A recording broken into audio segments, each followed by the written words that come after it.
Bienvenue dans StarFox Analytics, le podcast au cœur de vos décisions. Aujourd'hui, on se penche sur un document assez intéressant, unification et performance des données. Il s'attaque à un problème que beaucoup connaissent, l'éparpillement des données web et mobiles. L'idée, c'est de confronter ce problème de fragmentation, de voir la solution technique proposée, une architecture Google Tag Manager server-side, et bien sûr les bénéfices attendus. Une analyse pour mieux voir les enjeux de performance, mais aussi de conformité. Alors le document part d'un constat assez clair. Cette fragmentation crée des angles morts, on ne voit plus tout. Il cite même des impacts précis. Perf mobile, 15% sous les benchmarks, difficulté avec le suivi pub depuis iOS 14. C'est souvent ça le déclencheur. Ah oui, tout à fait. Ce sont des points douleur très concrets pour les entreprises. Et au-delà des chiffres de performance brute, cette fragmentation, ça veut dire une perte de visibilité sur le parcours client global. Donc on navigue un peu à vue. C'est un peu ça. Le reporting devient un vrai casse-tête, l'attribution média est bancale. La source mentionne 15% d'entreprises qui verraient leur conversion mobile impactée. Ce n'est pas rien. Non, effectivement. Et il y a aussi la question RGPD. Avec des données collectées partout, la conformité devient hyper complexe. C'est un risque légal et opérationnel non négligeable. D'accord. Face à ça, quels sont les objectifs mis en avant dans le document? La source parle d'optimiser la technique, les temps de chargement par exemple, de créer une source unique de vérité, la fameuse Single Source of Truth, pour une vision client 360, et d'intégrer la conformité dès le départ, RGPD by design. Exactement. Et pour atteindre ça, la solution technique proposée, c'est cette architecture GTM server-side. GTM server-side, expliquez-nous un peu. Alors, l'idée principale, c'est de ne plus tout faire côté navigateur chez l'utilisateur. On déplace une partie de la collecte, du traitement des données, vers un serveur qu'on contrôle. Ah, d'accord. Quels avantages? Plusieurs.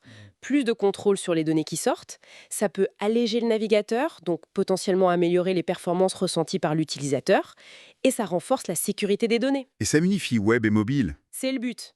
Ce hub centraliserait les flux des sites web et des applications mobiles.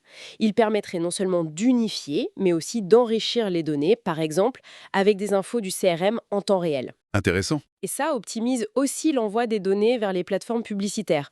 Le document cite Facebook, Google Ads, Bing.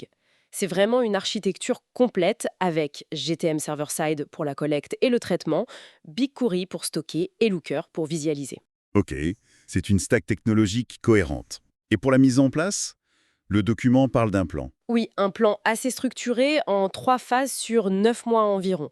9 mois, c'est un projet conséquent. Oui, c'est un vrai chantier. Phase 1, les fondations techniques, l'infrastructure et la migration du tracking web. Phase 2, On s'attaque au mobile, au SDK dans les apps, et on harmonise les données entre web et mobile. et la troisième phase, C'est l'activation, intégration avec le CRM, mise en place de modèles d'attribution plus fins. C'est progressif pour construire quelque chose de solide. logique. Parlons aux résultats attendus. Le document donne des chiffres, des KPI. Oui, et c'est ça qui est frappant, le double bénéfice. Technique d'un côté, business de l'autre. C'est-à-dire, Côté technique, amélioration des Core Web Vitals. On parle de 10 à 20%. Réduction des temps de chargement, autour de 15%. Et un taux d'erreur très bas, inférieur à 0,1%. des gains techniques, clairs. Et pour le business? C'est là que ça devient très concret. Le document cite une référence externe, Addingwell, qui suggère un potentiel d'augmentation des conversions iOS jusqu'à 30% grâce à ce type d'approche. Ah oui, quand même. Et aussi une amélioration du ROI publicitaire, avec plus 40% de données considérées comme plus fiables envoyées vers Meta, par exemple. Et enfin, une réduction des coûts de maintenance puisqu'on centralise. Donc, l'investissement technique se traduit directement en gains économiques potentiels. Exactement. C'est le lien direct entre une infrastructure data saine et la performance globale de l'entreprise. Et une fois que tout ça est en place, que cette base est solide, est-ce qu'on s'arrête là? Le document évoque l'avenir. Tout à fait. L'infrastructure unifiée s'est vue comme un socle pour aller plus loin. On parle d'attribution basée sur le machine learning, de personnalisation en temps réel, d'analyse prédictive. Des perspectives assez avancées, hein? Oui, et c'est pourquoi la partie maintenance est aussi soulignée. Documentation à jour, formation des équipes, monitoring continu, il faut que ce système vive et évolue. Ce n'est pas un projet ponctuel. Bien sûr, pour assurer la pérennité.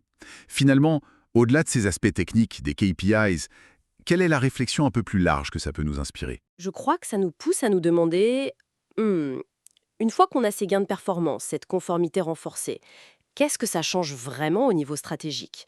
Comment cette vision client unifiée et fiable peut transformer la prise de décision? Bonne question. Quelle agilité supplémentaire ça donne face aux évolutions rapides du marché, des technologies, des réglementations comme le RGPD ou les changements d'appel? Et pour une entreprise donnée, quelle nouvelle porte ça ouvre concrètement?